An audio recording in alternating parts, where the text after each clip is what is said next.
Metro Supply Chain is the official sponsor of the Ask the Experts Theater at Edge 23, pioneering the future of supply chain with investments in advanced automation, robotics, and business intelligence. Metro Supply Chain delivers innovative, real world supply chain solutions that advance business. Learn more at metroscg.com. Hi, my name is Sarah. I am with Metro Supply Chain. We are sponsoring the Ask the Expert Theater, and I am here to introduce Rentokil, our first session of the evening. Thank you. All right. Hello, my name is Jason. I'm with Rentokil. Good. All right, awesome. Really excited to be here with you guys tonight to talk about Ask the Expert. A little backstory on me. Let's see, click over here if I goes. There we go. So I'm with our national accounts team, and I've been with Rentokil for 21 years. Done a variety of things within our company, and I've also brought Robert Lockwood with us. He's our technical service manager, and what his job is to protect our customers and help support our field. So he goes out to areas, identifies issues, puts corrective actions in place. Today we're going to be talking about, are you fully protected, and the importance of pest control in the supply chain. Now, this is something that is very passionate to me because as people are purchasing items and they become infected with stuff, it happens along the road of the supply chain. And if you have the proper pest control in place, it will protect your brands from having those issues. So as we go through this, the agenda is we're going to talk a little bit about what is good, what are some costs of issues if you don't have a proper program in place, and then talk a little bit about some biologies and some common offenders. So let's get into it. Rentokil is your single source pest management solution, but that's not what's important here. What's important is what should you look for in a pest control provider? And what you should look for in a pest control provider is somebody who can handle, I call it the 4 E's, okay? Easy to use, easy to understand, efficient, and effective. So those are easy for you to think about when I'm looking for somebody who's going to take care of my pests in my facility. Are they easy to use? Can I get a hold of them quickly? Are they easy to understand? Do they put programs together that affect the scope of what I am trying to deal with? Are they efficient? Can they get out here quickly to solve my problems? And lost the last one. And effective, right? Yeah, can they? So, okay, we'll move on from that. One of the great things about our company is that they're able to provide services across the board. The capabilities are massive. Now, if you have a business that goes through multiple states or goes across the world, you want somebody who's going to be able to handle all of your capabilities. If you got a bird in a facility, or you had roaches that need to be addressed, or stored product pests, anything like that, if you can pick up one phone call, it makes sense that it's easy for you to use. And so when you're looking for a company, I highly encourage you to look for somebody who can do that. This slide here describes a little bit about where we are, okay? And why is that important? Because as your brands grow or through the supply chain, the need may be in areas where you may have a company who may be subcontracting services for you. And when they do that, there's a gap of communication. So look for a company that has a top-down organization saying, when we service you in Rhode Island, you're going to get the same service as you're getting in California. Exactly the same. You're going to make adjustments based on the environment, based on the type of business it is, the size and those things. But overall, the service is going to be provided the exact same way. So that is another important piece. Well, what can ineffective pest control cost you? Now, this is one I like to tell people when I speak with them. There's really hard costs to your pest control service, and there's soft costs, right? Your hard costs are going to be, it costs me X amount of dollars per year to have this service. Your soft costs are going to be things like frustration of employees, as we see here, shutdowns, failed third-party audits, right? Product recalls, and then we all know nowadays everyone's trying to be a YouTube rock star, right? Everybody thinks they're going to be an influencer and make millions of dollars. Everyone's got a camera out trying to capture the next thing. Media coverage isn't now the media. It's everybody, right? Everyone is media. And when you're talking about supply chain, you're talking about product that is brought in from one place and moves along the road to a bunch of different spots and then finds it in the retail center, right? So wherever we buy our goods and services and products from, that has been affected through the supply chain, right? So it's very important to understand your guys' piece of this puzzle, and that is making sure that the brands are protected across the board. I can tell you a story. Several years ago, there was a company, one of their distribution centers had a rodent issue. That rodent issue got so far out of control for whatever reason, whether it be a fault of a pest control operator or the brand itself, that they ended up having to spend about $34 million in recalls. Okay, they shut down several of the stores, and they hit the news so hard, I'm still reading about them on random stuff that doesn't even go to that. It's just media's running, the train's running now. So the importance of protecting those through the supply chain is huge. This is unique for me because I like to move, so I feel like I'm trapped here. Okay, Rentokil did a study. So they did a study of thousands of businesses throughout the world. But I took out 300 companies in the U.S. that are logistics and warehouses. And that study asked, has your business been infected by pest infestations over the last 3 years? Okay? And what's unique about this study is 42% said they experienced machine production shutdowns, right? They had to stop business for a pest problem, whether it's a rodent issue, a roach issue, maybe a flying insect issue. I've worked with a lot of companies out there, and I can tell you production shutdown costs you anywhere from 10 to tens of thousands of dollars. So when you're looking about ineffective pest control, it really has a major cost at the end of the day, okay? Unique thing about pest control, it's probably one of the cheapest products you would put in your facilities. It's amazing how reasonable the cost is for pest control. And then if not done right, the effect on your business and the businesses that you work with. 39% said that they had reputational damage. That is basically the media, right? That somebody buys a coffee from one of the major brands.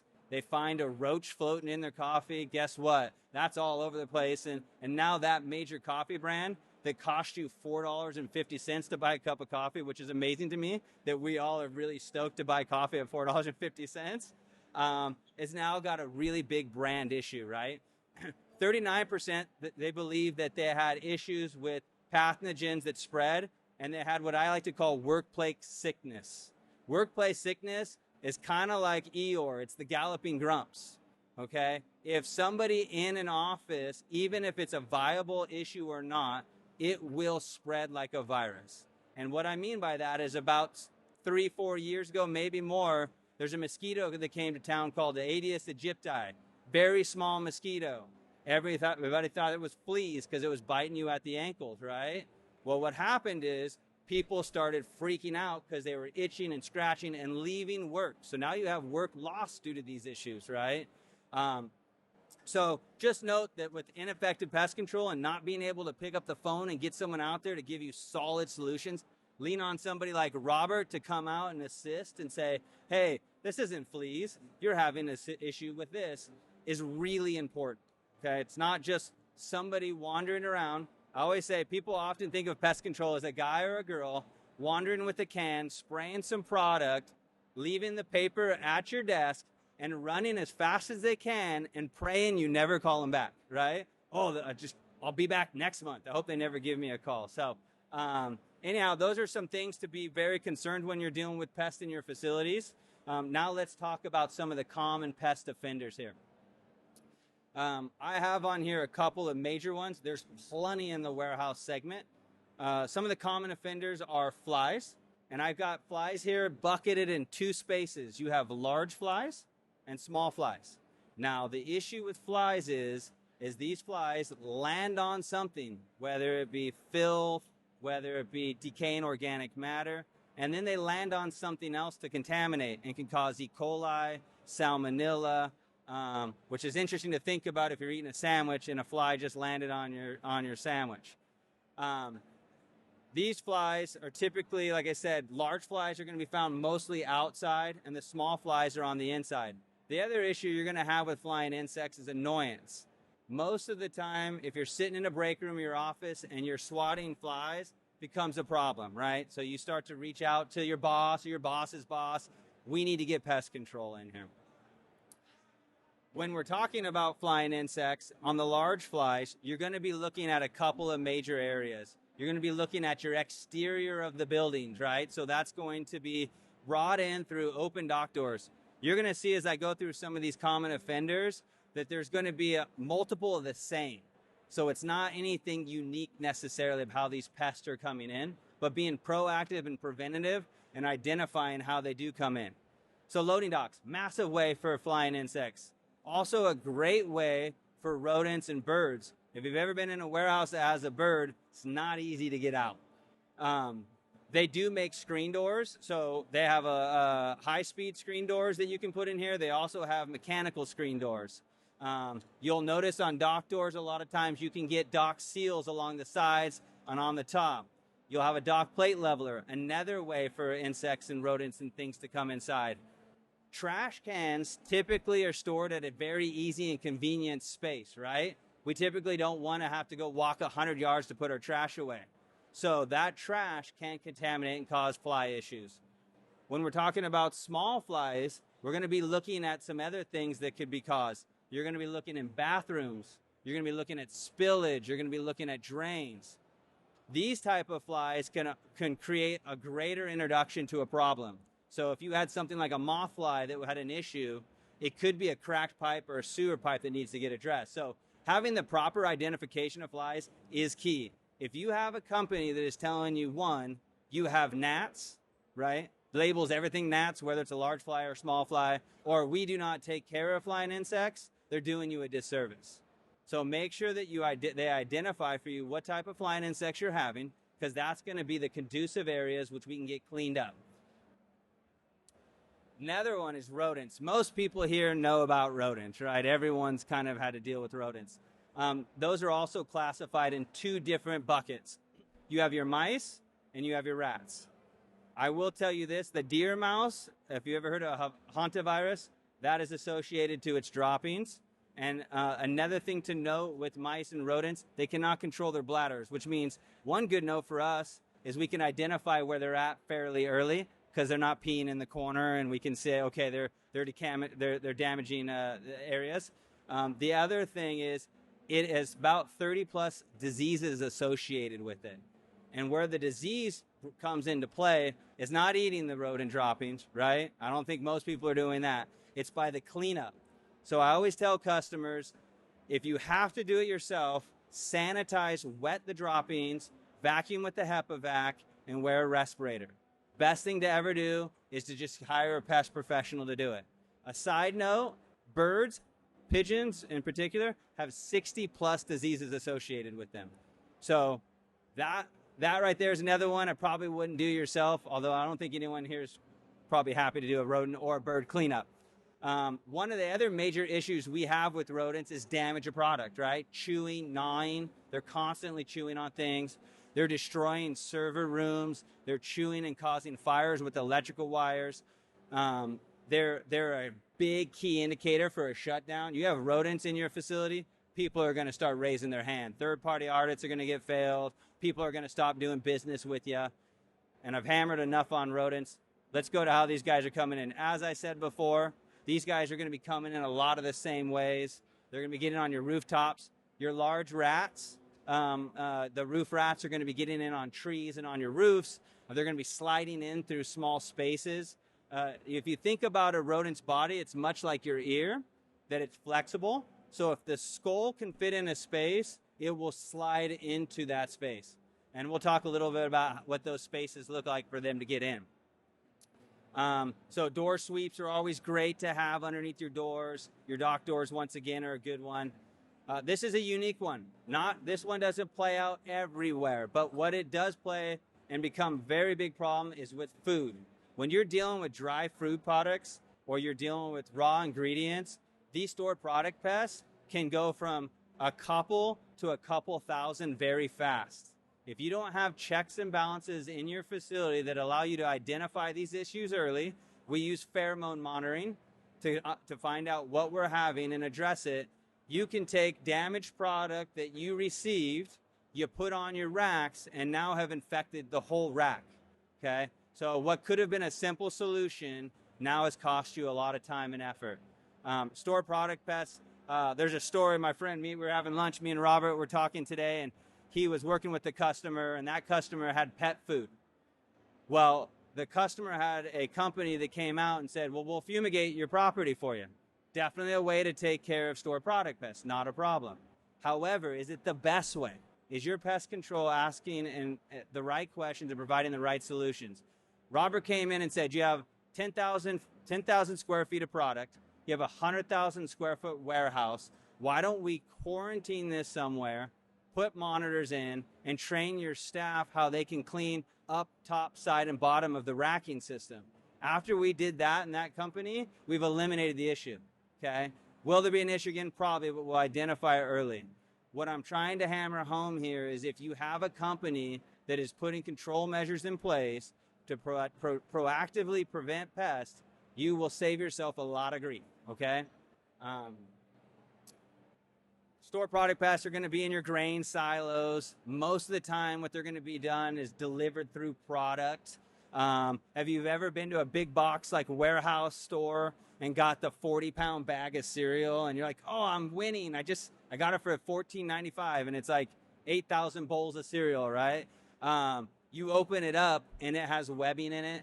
Well, that's because through the mill process, those have gotten eggs, then packaged, and no one along the supply chain identified the issue. So now that warehouse retail company has brand damage. And if they're getting a product from a lot that they understand is coming from your particular facilities, it may cause issues with business. So identifying these things early and often and having a company who can identify and proactively prevent these things is crucial. All right. How do these pests get in? So we've kind of talked a few ways, right? Dock doors, I think, is like probably the most famous because you never go into a warehouse and not see one or two dock doors open, right? Allows a little bit of a breeze. Maybe they're pushing a lot of product out. So being able to control these spaces by putting things in place to protect it is crucial. We talked about doors. We talked about gaps and how like rodents and insects can get into spaces through gaps in your facility. Having a pest provider who can actually identify those issues early and often and getting corrective actions in place will solve the problem. Now, the one thing that I really want to hammer home here is pallet checks. Now, I find that most people store a ton of pallets outside of their warehousing. Not everyone has a great pallet check system in place, whether it be product off a trailer or sea container or pallets that are sitting in the yard and making their way into the facility. When you bring those pallets into your facility, whatever is on them has now affected something in your facility. So putting together a robust program, if you have a HACCP program, most of you do, I'm certain, putting a process in place to protect and have that looked at is crucial. How do pests get in? I really like this slide because it really breaks down simple. How do these guys get in? Well, guess what? Everywhere. Insects can get into anything the size of a credit card. So a roach can slide under a small little space. Insects like crickets and ants can go in small spaces. I talked about how rodents can get into places. The size of a dime for a mouse is the rule of thumb. A size of a quarter for a rat. That's basically what you're looking at. The key ingredient here is being able to find out where they're coming from. And going back to what makes a good pest service, someone who's looking for that. You hire a pest control company to be your eyes and ears at your facility, to understand where the problems are going to be before they show up. So having a company that can provide that for you is crucial. Training your staff on what to look for, crucial. Being able to understand the best way to protect your brand and the brands that you service, crucial. What to look for in a pest management. So we kind of went through a lot. I probably could have a lot longer here to unpack a lot of this stuff, but you would all be asleep right now. In fact, I think most of you are sitting here because you were tired of walking. So thank you for coming anyways. But I will say what you should be looking for that I've hammered home is partnership. If I can give you one word to walk away with, find a provider that will partner with you to know where your business is going, right? It's not just about someone walking around a facility with a can. They understand what your business is trying to accomplish, and they are programming their business to your business, okay? Partnership doesn't end with them showing up. It ends with them communicating to your staff on what needs to be done and what they can do to help, right? It's documenting, right? You see they're documenting data. In the food world, which I'm fairly heavy in, if you don't document it, it never happened, right? And so using data and analytics, right? Nothing wrong with someone handwriting a paper ticket or writing a map of where your equipment goes or building out trends by hand. But if you can actually use real live data to get that information, data and analytics to identify pests early and have a management team in place that helps you to work through that process, you're going to be ahead of the game. Integrated pest management. Integrated pest management is basically taking the greatest solutions and with the least impact on the environment, right? And so you want a company that's going to say, I'm going to provide you with the best products, the best innovation, the best services I can, and it's going to have the best impact on the environment, right? We're not going to just apply these oil-based products that sit in the earth forever. I surf, I'm an outdoors guy, so for me, this is really important. Let's leave our world better than when we got it, right?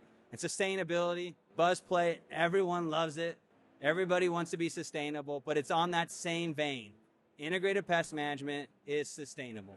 So I just want to say thank you guys for letting me just vomit out a bunch of information to you. I hope you got some useful stuff. We're going to have a little question and answer time, and then we'll let you get to it.